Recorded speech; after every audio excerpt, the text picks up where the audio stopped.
کہ حضور اکرم صلی اللہ علیہ وسلم نے ایسا ایک عملہ تیار کیا ہے، ایسا ایک عملہ تیار کیا ہے، ایسا ایک عملہ تیار کیا ہے،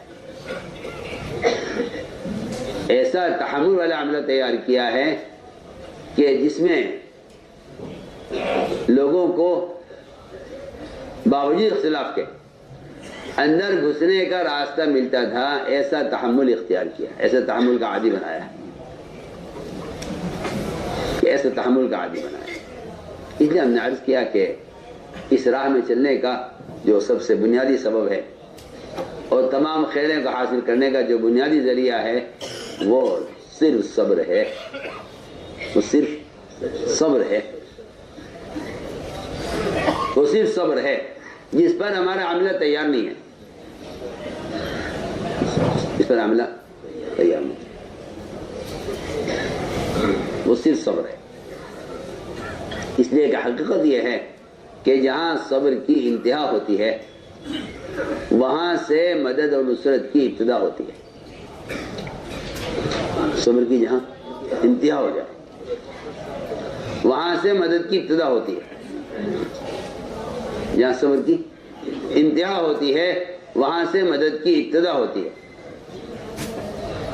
وَأُوذُوا حَتَّىٰ أَتَاهُمْ نَصْرُنَا، کہ اذیت کی انتہا سے نصرت کی ابتدا ہوتی ہے، اذیت کی انتہا سے نصرت کی ابتدا ہوتی ہے۔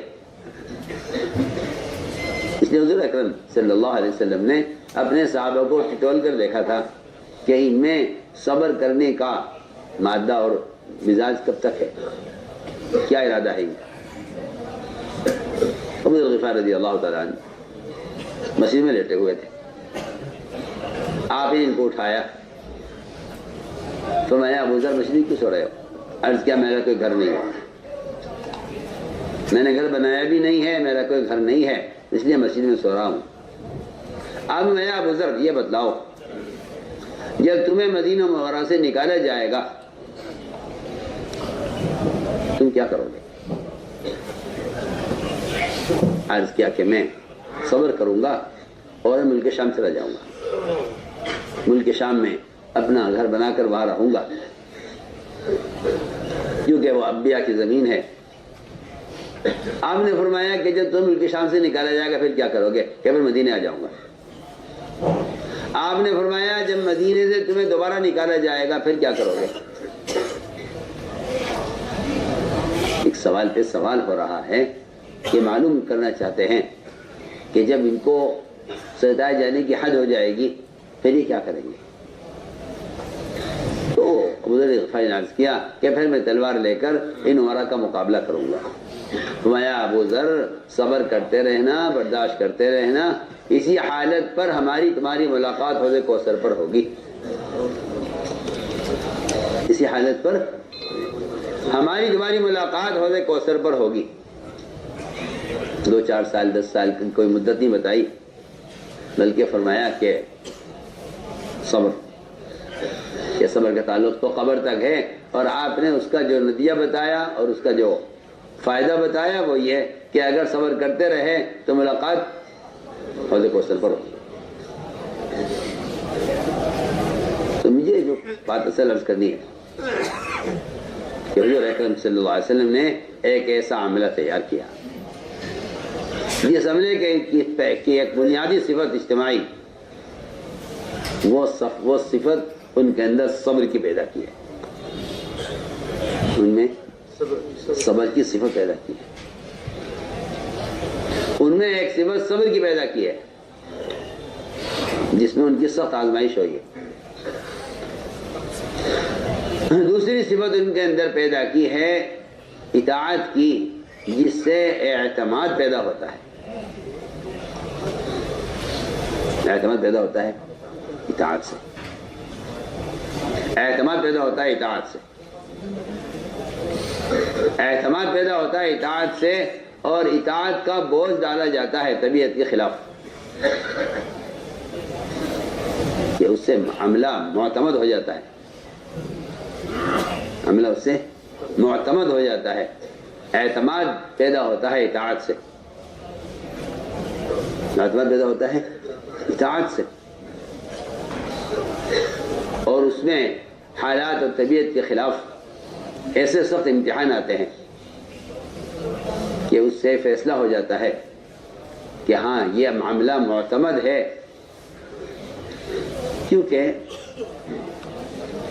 ایک طرف حق کو قائم کرنے والوں کے لیے ایک طرف ملامت کرنے والے ہوتے ہیں، ایک طرف تو ملامت کرنے والے ہوتے ہیں، اور دوسری طرف ان کے اس غلط طریقے پر عمل کرنے میں ان کی تعریف کرنے والے بھی ہوتے ہیں، جو ان کی غلط اقدام کی تعریف کرتے ہیں اور ان کے صحیح اقدام پر ان کو ملامت کرتے ہیں۔ فرمایا مخلصین وہ لوگ ہوتے ہیں، مخلصین وہ لوگ ہوتے ہیں جو کسی کی تنقید سے متاثر نہیں ہوتے اور تعریف کرنے سے وہ ان کو خوشی نہیں ہوتی۔ وہ ایسے مخلصین لوگ ہوتے ہیں جو کسی کی ملامت کی، حق کے بارے میں کسی کی ملامت کی پرواہ نہیں کرتے، حق کے بارے میں کسی کی ملامت کی پرواہ نہیں کرتے۔ وہ ایک ایسا معتمد عملہ ہوتا ہے جو حق کے بارے میں کسی کی ملامت کی پرواہ نہیں کرتا۔ حضور اکرم صلی اللہ علیہ وسلم نے ایسا ایک مجموعہ تیار کیا تھا صحابہ کا، اللہ اکبر۔ میں اسی کو عرض کر رہا ہوں کہ صبر کی آزمائش اطاعت میں ہوتی ہے، صبر کی آزمائش اطاعت میں ہوتی ہے کہ ہم ان سے ایسا کام کروائیں گے کہ جس کا کرنا ان کے لیے انتہائی بھاری مشکل ہوگا۔ غور کریں، سعد رضی اللہ تعالیٰ عنہ، ادھر سارا مسئلہ بنو قریظہ کا، قوم کے سردار، آپ صلی اللہ علیہ وسلم نے معاملہ ان کے سپرد کر دیا، فرمایا کہ تم جو فیصلہ کرو ہمیں منظور ہے۔ میری بات بے انتہا توجہ چاہتی ہے۔ سوال اس بات کا ہے کہ یہ ہم سے قوم کی سفارش کرتے ہیں یا قوم کے خلاف ہماری چاہت کے مطابق فیصلہ کرتے ہیں۔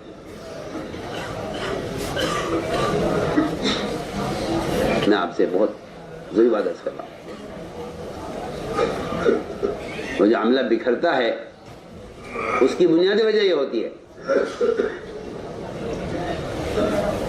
کہ وہ آپ کی بات کی تنفیذ کا ماحول نہیں دیکھتے اور آپ کی بات کی تنفیذ کی جو ہے ہمت نہیں کرتے، کیونکہ انہیں حق بات کی تنفیذ کرنے میں، حق بات کو عمل میں لانے میں ان کو اپنے متعلقین کی ملامت کا اندیشہ ہوتا ہے۔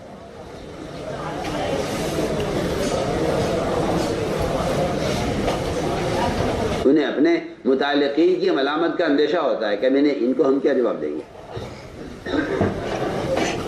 ہم عرض کرنا چاہتے ہیں کہ حضور اکرم صلی اللہ علیہ وسلم نے اپنا عملہ تیار کرنے میں اللہ اکبر ان پر ایسا بوجھ ڈالا ہے عملے پر، اس سے صاف بات ہو گئی کہ یہ بیان کو لائک، شیئر اور چینل کو سبسکرائب کرنا مت بھولیے۔ قوم کی ملامت کی ان کو کوئی پرواہ نہیں ہوگی۔ حضرت سعد رضی اللہ تعالیٰ عنہ کے ذمہ کر دیا کہ آپ جو فیصلہ کرنا ہے ہمیں منظور ہے۔ ادھر پوری قوم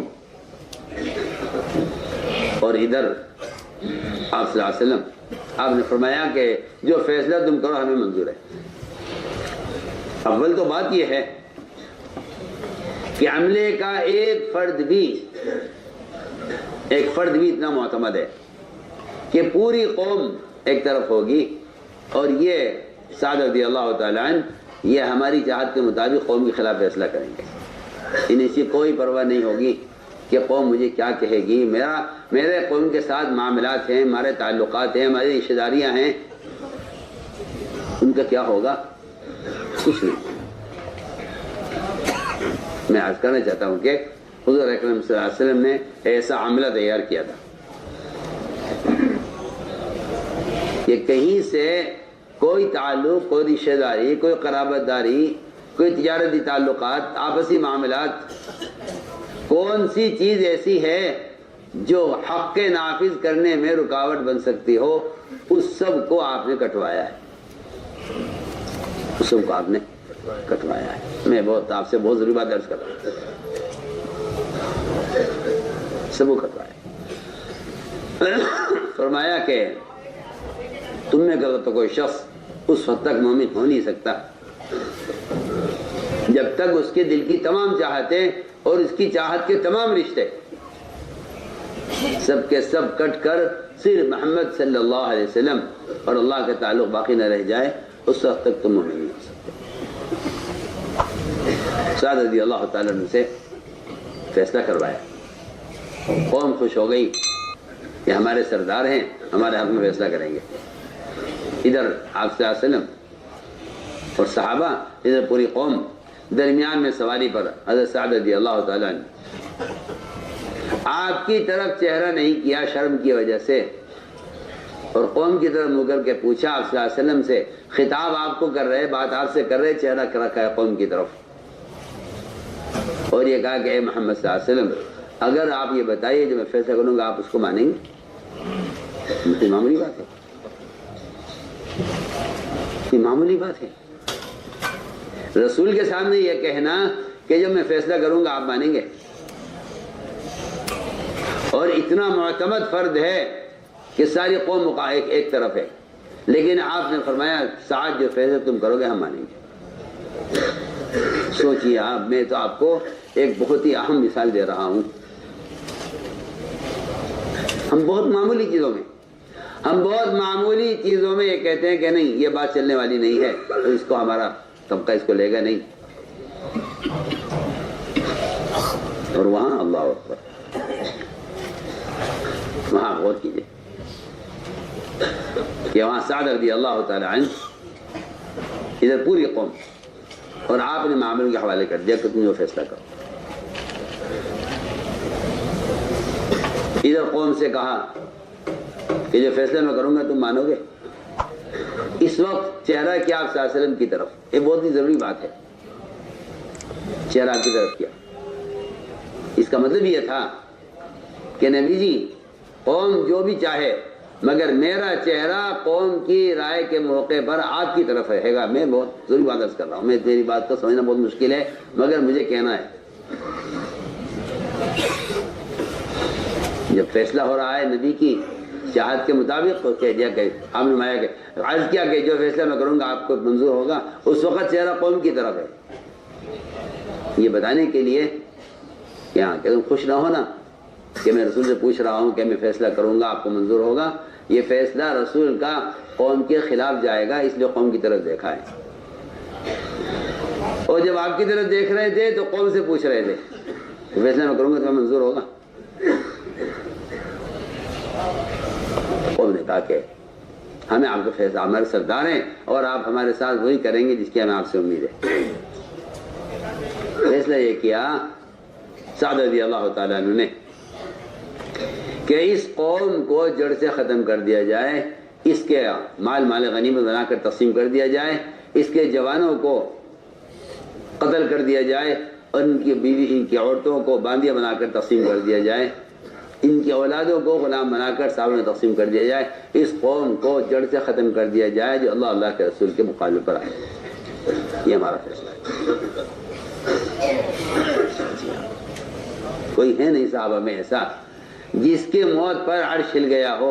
آپ اندازہ کریں حضور اکرم صلی اللہ علیہ وسلم اتنا تیز دوڑ کر گئے ان کے جنازے میں کہ صحابہ کی چادریں گر گئی ان کے کندھوں سے، اور تسمے ٹوٹ گئے ان کے پیروں میں، چپلوں کے تسمے ٹوٹ گئے۔ صحابہ نے کہا اتنا کیوں آپ لپک کر چلے؟ آپ نے فرمایا ہمیں اس بات کا ڈر تھا کہ ہمارے پہنچنے سے پہلے کہیں فرشتے سعد کو غسل نہ دے دیں، ہم چاہتے تھے کہ ان کے غسل میں شرکت ہو جائے۔ وہاں پہنچے آپ صلی اللہ علیہ وسلم تو دروازے کی چوکھٹ پکڑ کر باہر کھڑے رہے، اندر داخل نہیں ہو رہے تھے۔ جنازہ رکھا ہوا تھا کمرے میں، کوئی تھا نہیں، کمرہ خالی تھا، لیکن آپ صلی اللہ علیہ وسلم باہر کھڑے رہے اس خیال سے کہ کمرہ بھرا ہوا ہے، کہیں داخل ہونے کی جگہ نہیں ہے۔ صحابہ نے کہا آپ آگے کیوں نہیں بڑھتے، اندر تشریف لائیں، کمرہ تو خالی ہے۔ آپ نے کچھ دیر انتظار کرنے کے بعد اس طرح پیر اٹھایا جیسے آپ کسی کو پھلانگ کر اندر داخل ہو رہے ہوں اور بڑی مشکل سے آپ نے پنجر ٹکایا ایک جگہ، صحابہ دیکھ رہے تھے کہ خالی کونے میں آپ اس طرح کیوں چل رہے ہیں؟ صحابہ نے عرض کیا یا اللہ کیا بات ہے، آپ اس طرح کیوں چل رہے تھے؟ آپ نے فرمایا کمرہ ملائکہ سے اتنا بھرا ہوا تھا کہ کہیں پیر رکھنے کی گنجائش نہیں تھی، ایک فرشتے نے اپنا پر سمیٹا تو مجھے پیر رکھنے کی جگہ ملی۔ سوچیے آپ، میں آپ کو یہ مثال اس لیے دے رہا ہوں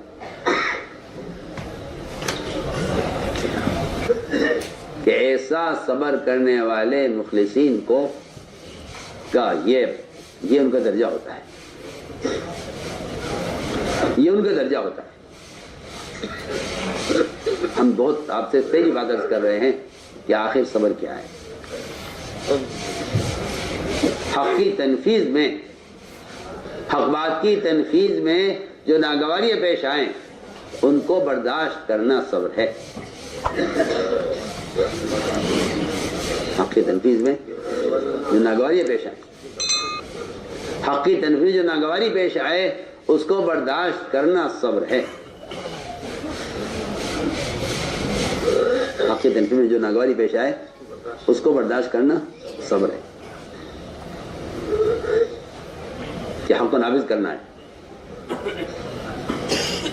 حق کو نافذ کرنا ہے، اس کی تنفیذ میں جو ناگواری پیش آئے اس کا برداشت کرنا صبر ہے۔ بیان آپ کو پسند آیا ہو تو بیان کو لائک، شیئر اور چینل کو سبسکرائب کرنا مت بھولیے۔ کمنٹس میں اپنی رائے کا اظہار ضرور کیجیے۔